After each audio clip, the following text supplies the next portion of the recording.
Nós vamos abrir a palavra de Deus no livro de Atos, capítulo 12, dando continuação à nossa série de mensagens, bem conscientes de que hoje à noite é um momento especial em que nós estamos inaugurando, fazendo a abertura do 12º encontro de esposas de obreiros. E elas estão aqui, presentes nessa noite, são muito bem-vindas, nós as recebemos com muita alegria. Livro de Atos, capítulo 12, por gentileza, deixe sua Bíblia aberta. Nós iremos do verso 1 até o verso 25, pelo menos essa é a intenção. Não sei se o tempo vai ser suficiente para isso. Essa passagem que nós temos aqui no capítulo 12, na verdade, é um parêntese que vai sobre o ministério do apóstolo Pedro. Na mensagem anterior, nós vimos o nascimento da igreja que vai ser a base para a missão aos gentios, que é a igreja de Antioquia. E Lucas aqui narra os eventos finais do ministério do apóstolo Pedro, eventos que estão relacionados com o propósito do seu livro. Nós já comentamos no início da série de exposições que esse nome, Atos dos Apóstolos, ele não é exato, porque na verdade são 2 apóstolos apenas cujos atos são relatados: Pedro, até o capítulo 12, e de 13 até o final, Paulo. E dos demais nós não temos qualquer notícia no livro de Atos. Então, na verdade, são os atos de Pedro e de Paulo. E aqui Pedro está saindo de cena para dar lugar ao apóstolo Paulo, à medida que a missão da pregação do Evangelho sai de entre os judeus e caminha para as nações, vai para todo mundo, onde o protagonista vai ser o apóstolo Paulo, muito embora quem tenha aberto a porta para os gentios na igreja tenha sido o apóstolo Pedro. Aqui Lucas está narrando como o Evangelho saiu de Jerusalém, se espalhou pelo mundo, alcançou Roma, terminando com esse papel crucial de Pedro nessa primeira parte. Pedro pregou em Pentecostes, na inauguração da igreja cristã, abriu a porta para os gentios na casa de Cornélio, evangelizou muitas cidades na Judeia e agora está na hora dele sair de cena e dar lugar àquele que é chamado o apóstolo dos gentios. A partir do capítulo 12, Pedro não é mais mencionado no livro de Atos, a não ser uma vez, no capítulo 15, quando ele aparece dando o seu posicionamento a respeito da entrada dos gentios na igreja. Vejamos então o que é que Lucas registra aqui a respeito do ministério de Pedro. Não quer dizer que o ministério de Pedro acabou aqui, ele continuou fazendo muitas coisas, só que nós não temos o registro aqui no livro de Atos, porque não interessa para Lucas, porque ele está interessado no avanço do Evangelho, e a partir daqui é outra pessoa que vai tomar a frente. Ele começa registrando o martírio do apóstolo Tiago, do verso 1 ao verso 2. Por aquele tempo, o rei Herodes mandou prender alguns da igreja para os maltratar e mandou matar à espada Tiago, irmão de João. O Tiago aqui era um dos líderes da igreja de Jerusalém, juntamente com João e Pedro. Eram apóstolos e faziam parte daquele círculo mais íntimo que privava da companhia de Jesus de acordo com os evangelhos. E Tiago exercia uma profunda liderança entre os irmãos em Jerusalém, tanto é que ele se tornou o alvo da perseguição do rei Herodes. Esse Herodes aqui é o Herodes Agripa I, que era sobrinho do Herodes Antipas. Antipas foi aquele que matou João Batista e participou do julgamento de Jesus. E esse Herodes Agripa, esse aqui que mandou matar Tiago, era neto de Herodes o Grande, aquele que mandou matar as crianças, conforme nós lemos no Evangelho de Mateus. Herodes Agripa tinha o apoio dos imperadores romanos Cláudio e Calígula, e por isso ele tinha recebido autoridade para governar sobre toda a Judéia, Samaria, Galiléia, Transjordânia e Decápolis. Ele era o soberano daquela época e tinha sua sede governamental lá em Jerusalém. O texto nos diz aqui que a intenção dele era maltratar alguns da igreja, está aí no verso 1. E nós cremos que isso pode ter sido por instigação da liderança judaica, insatisfeita com o crescimento do evangelho em Jerusalém, e por isso, junto a Herodes, exerceram alguma influência, e Herodes que sempre queria manter os judeus satisfeitos, mandou prender alguns e mandou matar Tiago à espada, como diz aí o verso 2. Mandou matar à espada Tiago, irmão de João. E provavelmente é porque era esse líder mais destacado, ele é executado por decapitação, lembrando que a crucificação era para os piores tipos de criminosos. Aqui ele não é considerado assim, ele recebe a morte por espada e é o primeiro apóstolo a ser martirizado. O primeiro mártir foi Estevão, capítulo 7, mas o primeiro apóstolo a morrer é, de fato, o apóstolo Tiago. Diz aqui o nosso texto que isso aconteceu por aquele tempo, né? Viu aí no início do verso 1? Por aquele tempo, se referindo ao que veio antes, aquele momento de fome que havia em toda a Judéia e que a igreja de Antioquia tinha mandado Saulo e Barnabé trazer uma oferta para os irmãos pobres lá da Judéia. Foi durante aquele tempo e provavelmente Saulo e Barnabé estavam em Jerusalém quando isso aconteceu, quando Tiago foi preso, juntamente com outros irmãos, e ele foi decapitado. Bom, em seguida, nós lemos aí o relato da prisão de Pedro, porque Herodes não parou só com a morte de Tiago, versos de 3 a 5. Vendo que isso agradava aos judeus, Herodes prosseguiu, mandando prender também Pedro. E eram os dias dos pães sem fermento. E depois de prendê-lo, lançou na prisão, entregando-o a 4 escoltas de 4 soldados cada uma, para o guardarem. A intenção de Herodes era apresentá-lo ao povo depois da Páscoa. E assim Pedro estava guardado na prisão, mas havia oração incessante a Deus por parte da igreja a favor dele. Depois de Herodes mandar prender Pedro, ele percebeu que isso aqui, depois que ele matou Tiago, ele percebeu que aquilo tinha agradado os judeus, especialmente a liderança judaica, porque o cristianismo estava crescendo em Jerusalém e o sinédrio, que era a liderança judaica, não estava nem um pouquinho satisfeita por isso, porque parte da pregação dos cristãos é que eles haviam rejeitado o Messias e haviam crucificado aquele que era o Salvador do mundo.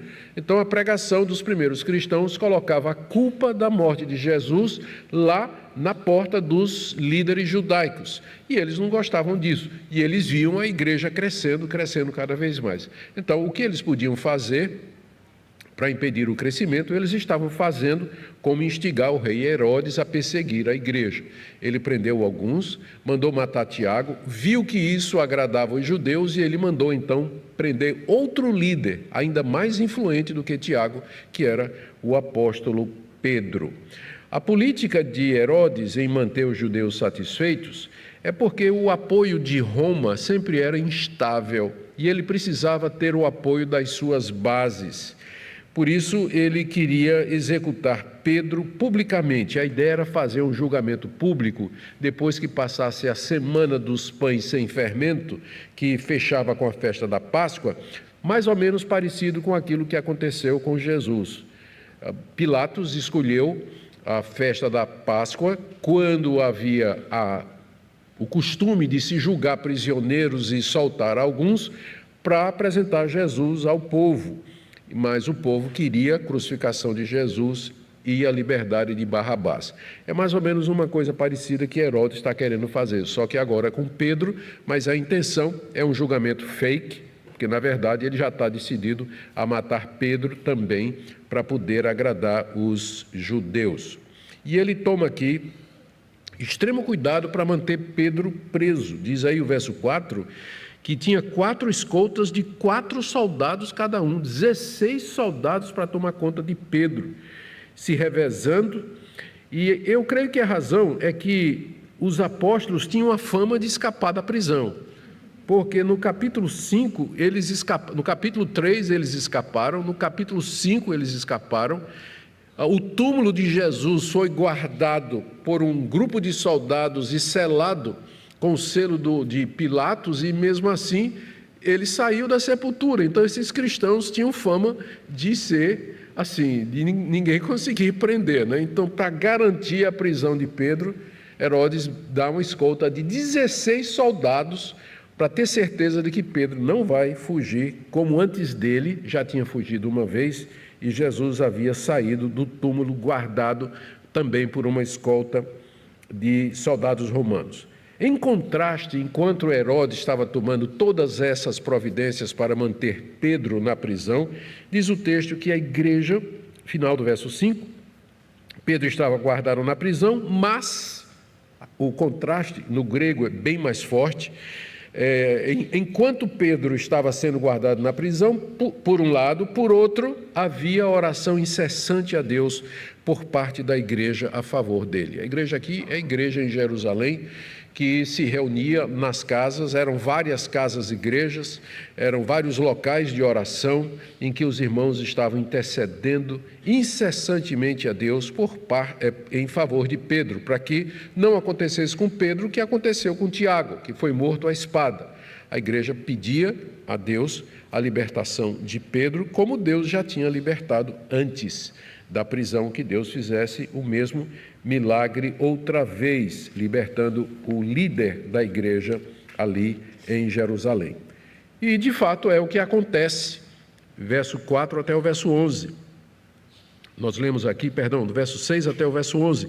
Na noite anterior ao dia em que Herodes ia apresentá-lo ao povo, Pedro dormia entre 2 soldados, preso com 2 correntes. Sentinelas junto à porta guardavam a prisão. Eis, porém, que sobreveio um anjo do Senhor e uma luz iluminou a prisão. O anjo tocou no lado de Pedro e o despertou, dizendo: levante-se depressa. Então as correntes caíram das mãos dele. E o anjo continuou: coloque o cinto e calce as sandálias. E ele assim o fez. O anjo lhe disse mais: põe a capa e siga-me. Então, saindo Pedro, seguia, não sabendo que era real o que estava sendo feito pelo anjo. Ele pensava que era uma visão. Depois de terem passado a primeira e a segunda sentinela, chegaram ao portão de ferro que dava para a cidade, o qual se abriu automaticamente. E, saindo, enveredaram por uma rua, e logo adiante o anjo se afastou dele. Então Pedro, caindo em si, disse: agora sei que de fato o Senhor enviou o seu anjo e me livrou da mão de Herodes e de toda a expectativa do povo judeu. Aqui a libertação de Pedro aconteceu na noite anterior ao dia da sua apresentação ao povo. Como nós já vimos, o plano de Herodes era deixar passar a semana da Pães Asmos, celebrar a Páscoa e em seguida trazer Pedro a um julgamento diante do povo judeu de Jerusalém, com o propósito de legitimar a execução de Pedro. Mas naquela noite aconteceu exatamente aquilo que Herodes mais temia, né? E que ele queria impedir de todo jeito, que é a libertação sobrenatural de Pedro. Nos diz o texto aí que naquela noite, na noite anterior à sua apresentação, Pedro dormia na prisão. Você seria capaz de dormir na prisão, acorrentado a 2 soldados, 2 sentinelas do lado de fora, mais outros tantos, 2 postos de guarda impedindo a sua saída, e você sabendo que no dia seguinte você ia ser decapitado? Pois é, ou Pedro estava muito cansado, ou então ele estava muito em paz com Deus. Ele descansou seu coração em Deus. Sua vida: a minha vida está nas mãos do Senhor, Ele vai fazer de mim o que Ele quiser. Essa é a confiança de Pedro, e é por isso que no meio de toda essa angústia e todo esse sofrimento, ele dorme, ele está dormindo ali naquela noite, na noite anterior à sua decapitação. Diz aí o verso 7 a 8, que de repente um anjo do Senhor apareceu ali. Nós não devemos confundir esse anjo do Senhor com o anjo do Senhor que aparece no Antigo Testamento e que, via de regra, é Deus Filho numa pré-manifestação, uma cristofania, uma manifestação de Cristo antes da sua encarnação. É chamado de o anjo do Senhor. E esse anjo do Senhor, ele recebe adoração, ele fala como se fosse Deus, ele tem atributos e características que somente a divindade tem, por isso os estudiosos acham que ele é a segunda pessoa da Trindade aparecendo no Antigo Testamento. Mas não é esse anjo que é mandado aqui, porque o Senhor Jesus, a essa altura, estava assentado à direita de Deus Pai, guiando tudo o que estava acontecendo. Ele é que tinha mandado esse anjo. Ele é um anjo do Senhor no sentido de que foi um anjo enviado por Deus exatamente com essa missão de libertar o apóstolo Pedro.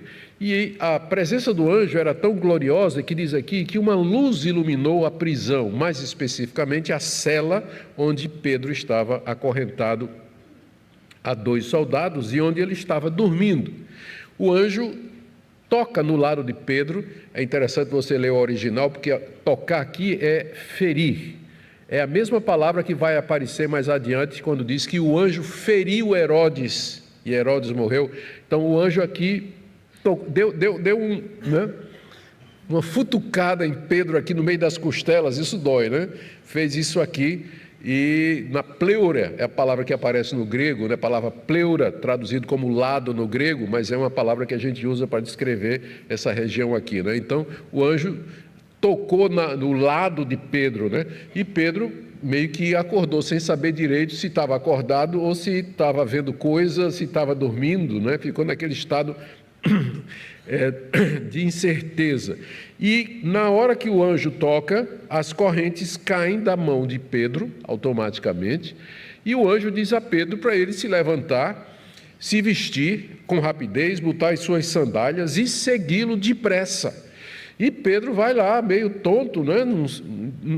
Está seguindo o que é que o anjo está dizendo. E o texto diz que ele não sabe se aquilo é uma visão ou se era alguma coisa real. Ele não tinha certeza do que estava acontecendo. Então ele sai, e quando eles chegam, eles passam por 2 postos de guarda, que deviam estar profundamente adormecidos. Esse sono aqui devia ser um sono sobrenatural, até vindo da parte de Deus, e chegam finalmente ao portão de ferro que dá para a cidade, o que faz com que alguns estudiosos identifiquem essa prisão como sendo a fortaleza de Antônia, enquanto que outros acham que seria a prisão no próprio palácio de Herodes. Não há muita certeza sobre isso, considerando que Herodes pretendia apresentar Pedro no dia seguinte para ser executado. É mais fácil a gente pensar que essa prisão era no palácio de Herodes, que ela também tem um portão de ferro, só que dá para o templo, dá direto para o átrio do templo.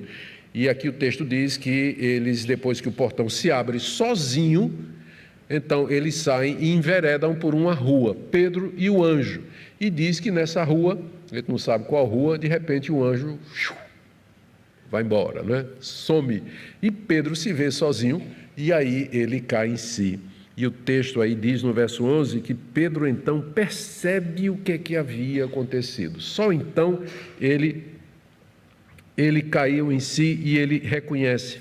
Verso 11 diz: agora sei que de fato o Senhor enviou o seu anjo e me livrou da mão de Herodes e de toda expectativa do povo judeu. Ele só descobriu que o que aconteceu era um milagre depois que o milagre acabou. Geralmente durante o milagre a gente não sabe. Geralmente quando Deus está agindo conosco a gente não percebe. A consciência que a gente tem de que Deus fez alguma coisa, geralmente é pós-evento, nunca antes do evento. Você vê que na Bíblia as pessoas só sabem que aquilo é cumprimento de profecia depois que cumpriu. Você vê, Evangelho de Mateus, o tempo todo Mateus está dizendo, isso aconteceu para se cumprir o que fora dito, só que ele está dizendo isso depois que aconteceu. E antes de acontecer, os discípulos não entenderam nada, porque estava tudo escrito no Antigo Testamento, estava tudo profetizado. A chegada do Cristo, como é que ele ia morrer, a resistência dos líderes judaicos, quase tudo de Cristo tinha sido profetizado, mas os discípulos não perceberam nada. Só depois que aconteceu é que eles olharam para trás e disseram, olha, mas é verdade, é isso que está escrito. Jesus teve que abrir o entendimento deles para que eles entendessem tudo que no Antigo Testamento estava escrito a respeito deles. É como Pedro aqui, ele não sabia se o que estava acontecendo era um sonho, se era real, e só depois é que ele olhou para trás e disse, de fato, acabo de ver um milagre, acabo de passar por um milagre. Se você já leu histórias de avivamento espiritual, biografias de homens de Deus que foram usados em momentos especiais da história da igreja, de grande efusão de poder espiritual, você vai ver que muitos deles não tinham consciência de que estavam vivendo um avivamento espiritual. Se você fosse perguntar para ele, isso que está acontecendo aqui no seu ministério, na sua vida, na sua igreja, isso não é um avivamento espiritual? Ele disse, não. Na verdade, eu estou sentindo mais e mais a grandeza dos meus pecados, eu percebo quão pequeno eu sou indigno de Deus, essa é a consciência da minha igreja, quem somos nós? E era um avivamento espiritual, só que quem estava dentro não estava percebendo. Só depois, olhando para trás, é que as pessoas perceberam e percebem a ação de Deus. Com frequência é assim na vida da gente. Só depois é que a gente olha para trás e diz, agora eu sei que Deus mandou o seu anjo e me livrou. Agora eu sei. Por isso você precisa ter cuidado com profecia, né? A profecia, ela tenta entender ou definir a realidade antecipadamente. E aí é um terreno muito difícil, quando a gente percebe que o cumprimento das profecias só são ratificados pós-facto, ex-evento, depois que o evento de fato aconteceu. Somente isso com respeito a esse ponto. Vamos para o próximo, em que Pedro vai informar a sua libertação e acontece um episódio curioso, para não dizer cheio de humor, não é? Lucas gosta de contar umas boas histórias, especialmente essa aqui, que parece que tem até algum humor nisso aqui. Verso 12 até o verso 17, Pedro vai informar sua libertação à igreja. Ao se dar conta disso, Pedro resolveu ir à casa de Maria, mãe de João, também chamado Marcos, onde muitas pessoas estavam congregadas e oravam. Quando ele bateu na porta da frente, uma empregada chamada Rode foi ver quem era. Reconhecendo a voz de Pedro, ficou tão alegre que nem o fez entrar, mas voltou correndo para anunciar que Pedro estava à porta. Então os outros disseram, você ficou louca? Ela, porém, persistia em afirmar que era verdade.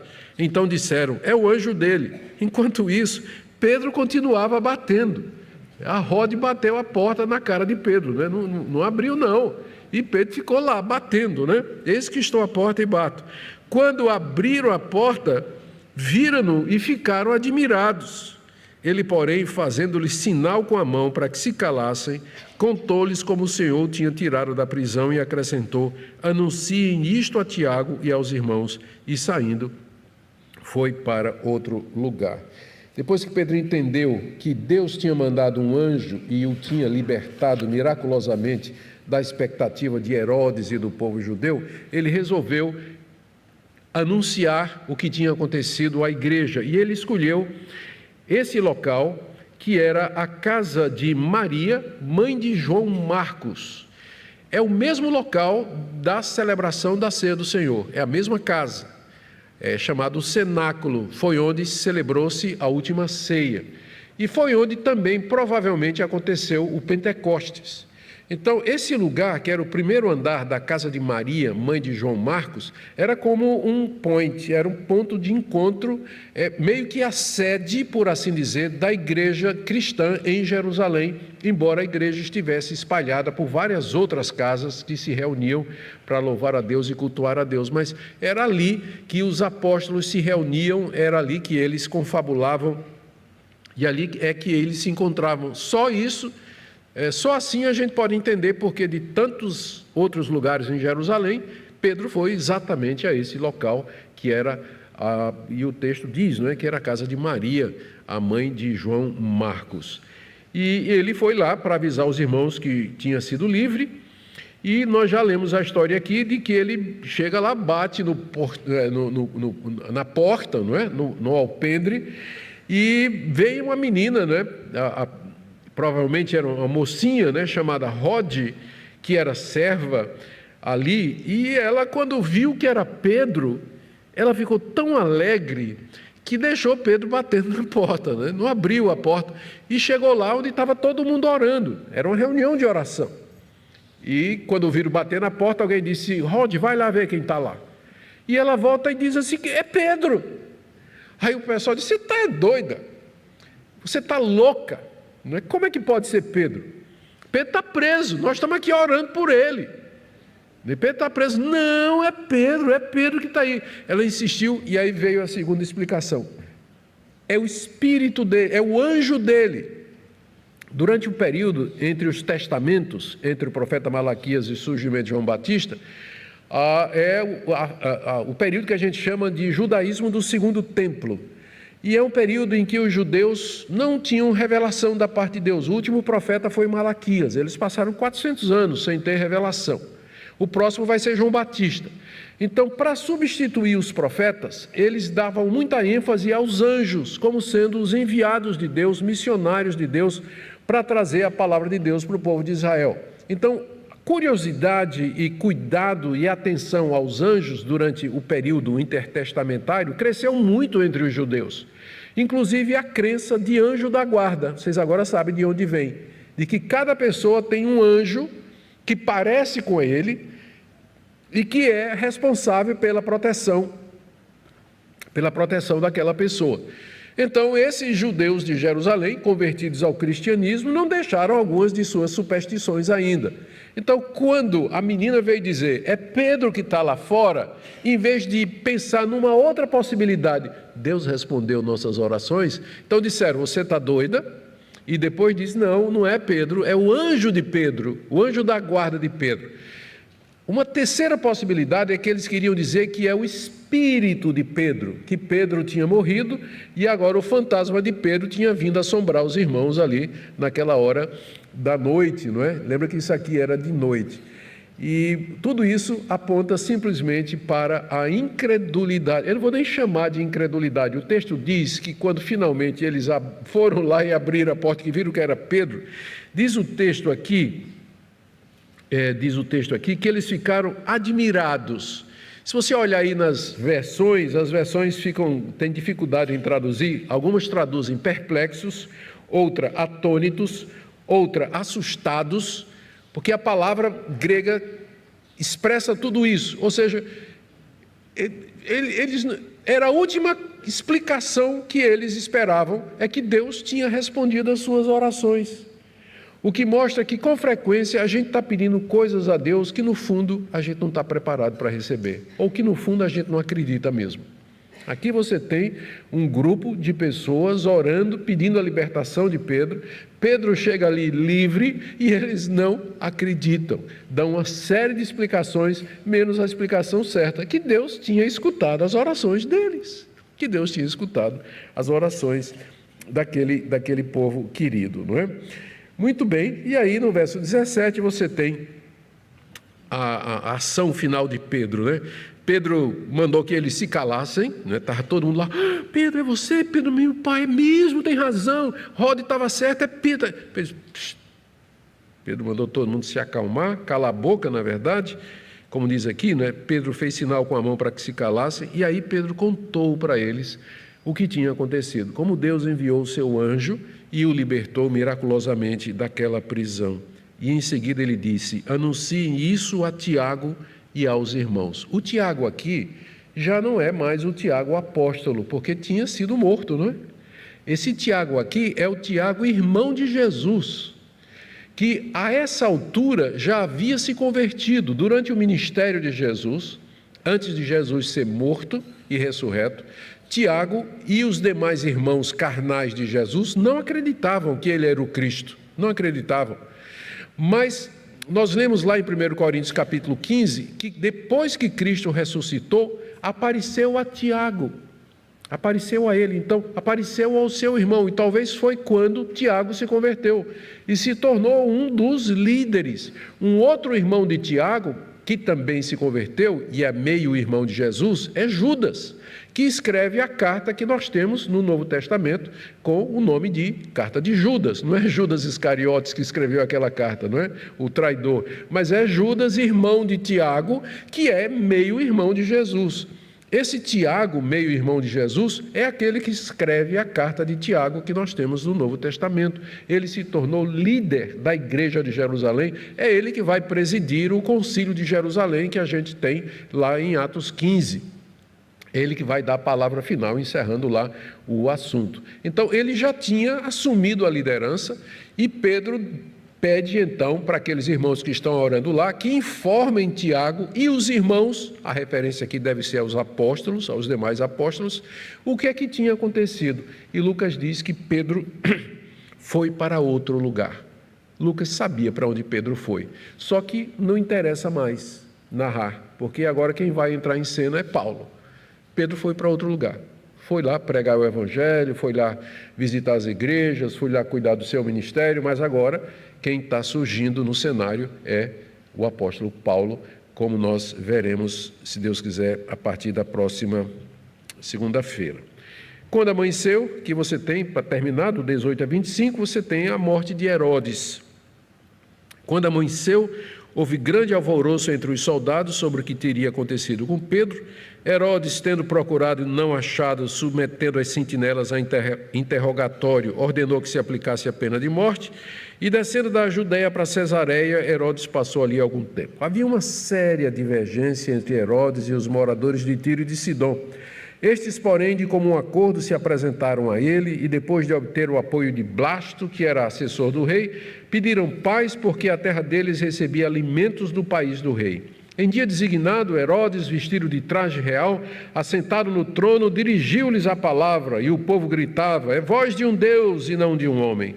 No mesmo instante, um anjo do Senhor feriu Herodes, por ele não haver dado glória a Deus, e comido de vermes, morreu. Entretanto, a palavra de Deus crescia e se multiplicava. Barnabé e Saulo, cumprida sua missão, voltaram de Jerusalém, trazendo consigo João, também chamado Marcos, o que é talvez até uma prova de que Saulo e Barnabé estavam lá na casa de João, de Maria. Agora eles estão acompanhados exatamente desse João Marcos, né? Se encontraram com ele. Mas esse não é o nosso ponto agora, isso tudo aqui é para preparar para o capítulo 13. O ponto agora é o que aconteceu com Herodes. Quando ele descobriu que Pedro tinha escapado, ele abriu um inquérito e mandou matar os 16 soldados. Porque na lei romana, o guarda romano, ele respondia com sua vida pela segurança do seu prisioneiro. Portanto, esses homens foram justiçados, né? Foram colocados à morte pelo rei Herodes, que, furioso, frustrado, humilhado diante do povo, resolve que a melhor coisa é mudar de ares. Então ele sai lá de Jerusalém e vai para outro castelo que ele tinha, dessa feita lá em Cesareia. O ponto é que ele, quando chega em Cesareia, ele tem que resolver um problema político. Como nós vimos, ele recebeu do imperador Calígula e do imperador Cláudio autoridade sobre toda aquela região, inclusive sobre a Fenícia, que era um país litorâneo, ali às margens do Mediterrâneo, na costa leste, na costa oeste, você olhando o mapa assim. E tinha duas cidades ali que eram cidades que se abasteciam da produção de trigo, de cereais da Judéia, que era Tiro e Sidom, que eram cidades conhecidas desde o período do Antigo Testamento. Jesus esteve nessas cidades pregando o Evangelho. Mas lembre que esse é um período de fome. É aquela fome que veio sobre o tempo do imperador Cláudio, quando então as igrejas mandaram uma oferta para a Judéia.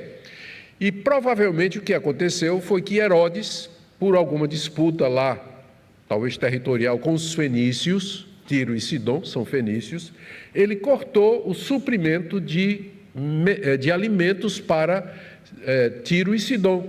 Cortou, simplesmente eles estavam passando fome, muita fome lá em Tiro e Sidom, porque não chegava mais comida lá da Judéia. Herodes tinha cortado o suprimento.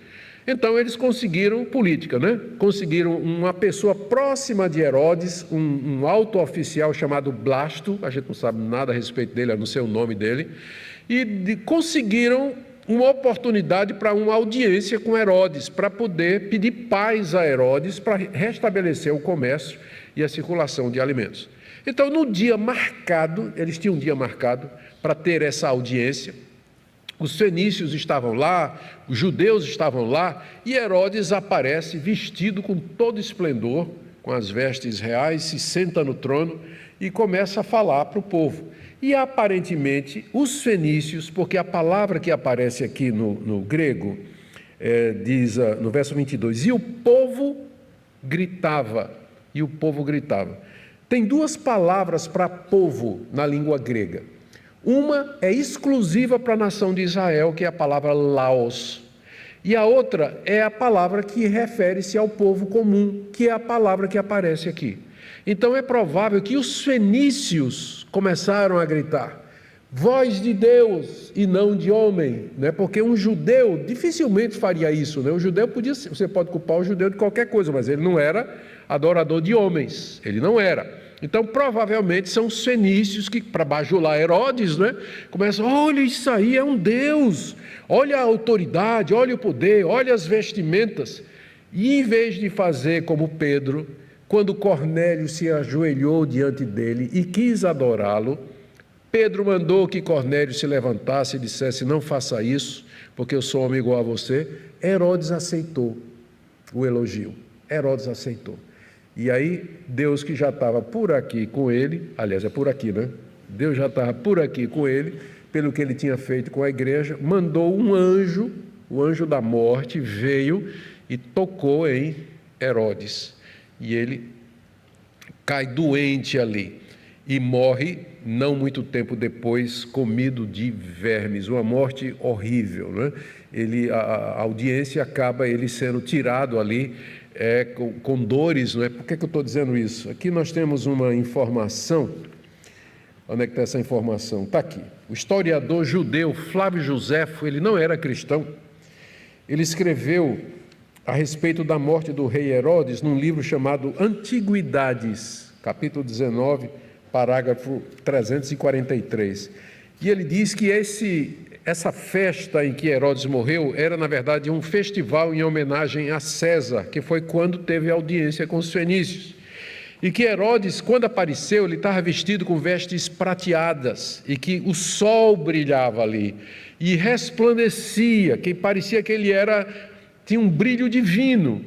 E ele começou a falar e ele, de repente, aqui são palavras do Flávio Joséfo, que nem cristão era, não é nem cristão, é um historiador judeu. Ele sentiu violentas dores na barriga durante o discurso dele.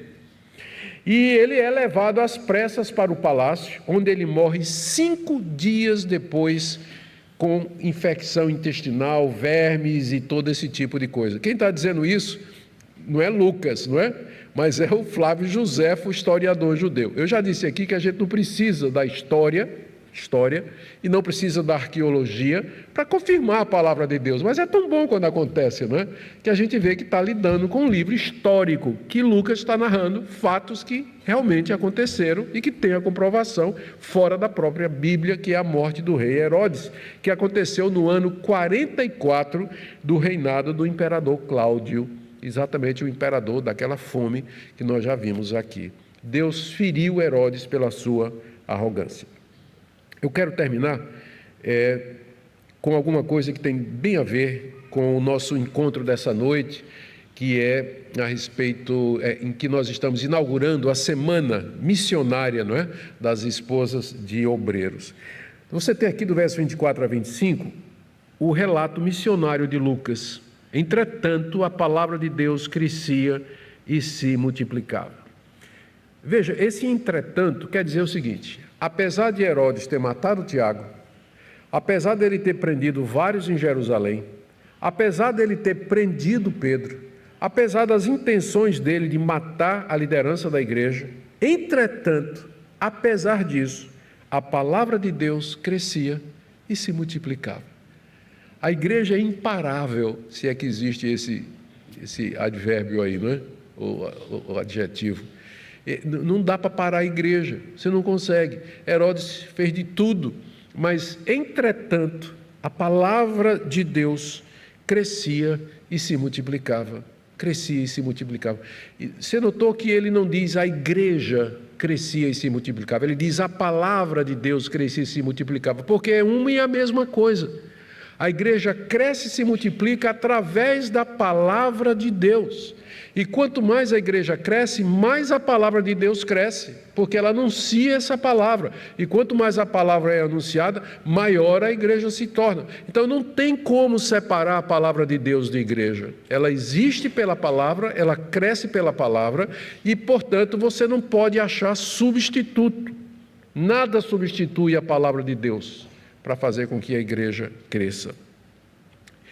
E o verso 25 apenas é um prelúdio para o capítulo 13. Barnabé e Saulo, cumprida a missão, voltaram de Jerusalém, trazendo consigo João, também chamado de Marcos. Deixa eu terminar agora. Nunca acredito quando o pastor diz, eu vou terminar, viu? Não é verdade. Nunca é.